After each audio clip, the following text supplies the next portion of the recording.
जो अभियान चल रहा है, हमें बाढ़ से बचाव का स्थायी समाधान चाहिए।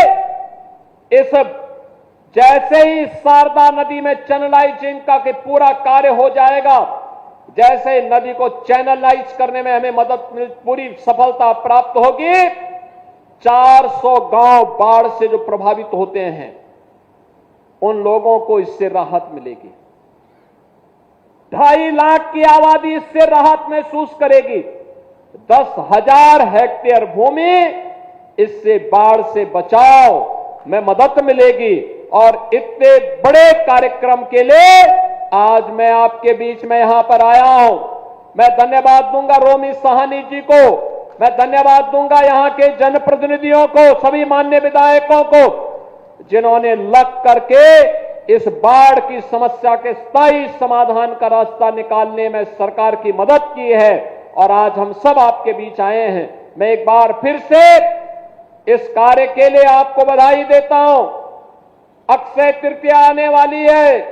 30 अप्रैल को भगवान परशुराम की पावन जयंती का दिन भी है। और अक्षय तृतीया तो हमारे सनातन धर्म में एक पवित्र तिथि के रूप में मानी गई है।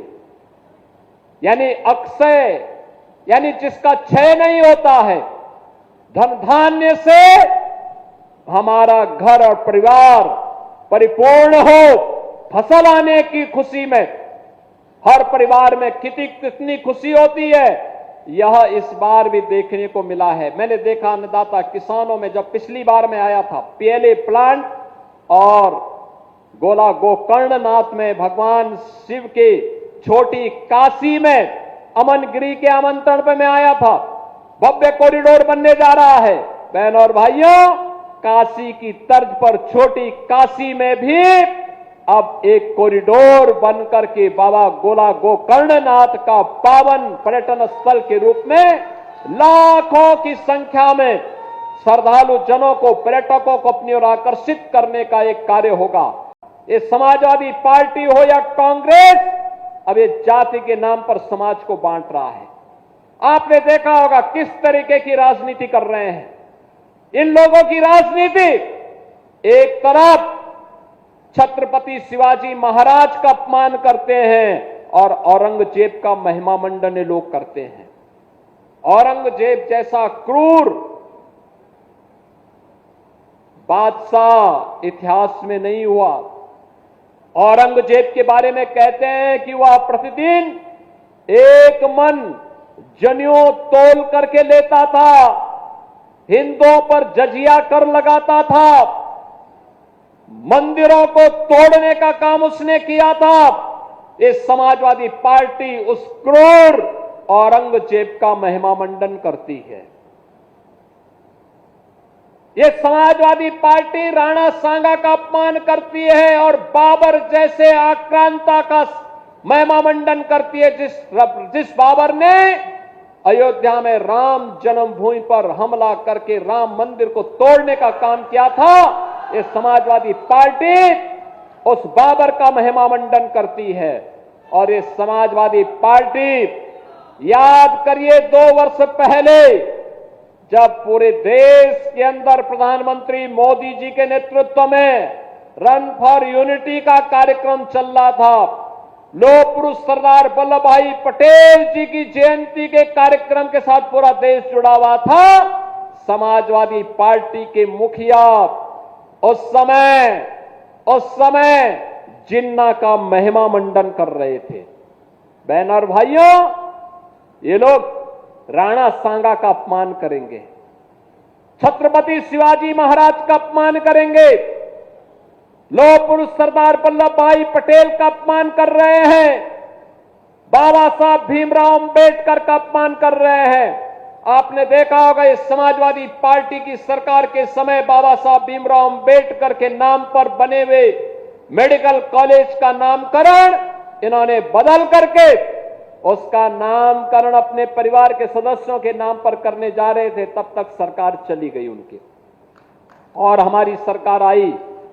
हम लोगों ने फिर से कन्नौज मेडिकल कॉलेज का नामकरण बाबा साहब भीमराव अंबेडकर जी के नाम पर फिर से किया है। बहनों और भाइयों, आज के इस अवसर पर मैं आप सबसे इस बात के लिए कहने के लिए आया हूं, भारतीय जनता पार्टी आपकी सुरक्षा के लिए, आपके स्वावलंबन के लिए, आपकी सेवा के लिए, गरीबों के कल्याण के लिए पूरी प्रतिबद्धता के साथ कार्य कर रही है। अन्नदाता किसान के कर्ज की माफी की शुरुआत से सरकार प्रारंभ हुई थी। आज प्रधानमंत्री मोदी जी की कृपा से प्रधानमंत्री किसान सम्मान निधि का लाभ हर अन्नदाता किसान को उपलब्ध करवाया जा रहा है और अन्नदाता किसान को किसान सम्मान निधि के साथ साथ गन्ना मूल्य के भुगतान के बारे में जो चिंता यहां के जनप्रतिनिधियों की है, बहनों और भाइयों, हमने तो पहले दिन से कहा है कि किसी को भी अन्नदाता किसानों का शोषण करने की इजाजत नहीं देंगे, किसी को भी नहीं देंगे। आपने देखा होगा 2017 के पहले गन्ना किसानों का 10-10 वर्षों का गन्ना मूल्य का बकाया रहता था। आज 1 साल पुराना किसी किसान का नहीं होगा और हमने ये भी तय किया है 122 चीनी मिलें चल रही हैं। 122 में से हम लोगों ने तय कर दिया है 105 चीनी मिलें ऐसी है, बहनों और भाइयों, जो 1 सप्ताह के अंदर गन्ना मूल्य का भुगतान कर रही हैं। लेकिन जो शेष 17 चीनी मिलें हैं, इन 17 चीनी मिलों में जो लेट लफीते हैं, इसके लिए भी हम इसका एक समाधान निकाल रहे हैं।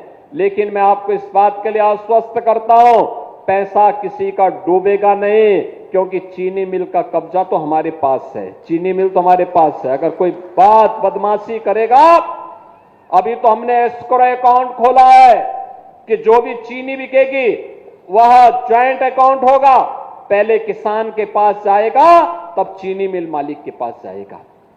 और अगर कोई इसके बाद भी बदमाशी करने का काम करेगा तो हम चीनी मिल को ही नीलामी करके पहले किसानों का गन्ना मूल्य का भुगतान करेंगे और तब जाकर के फिर कोई और कार्य होने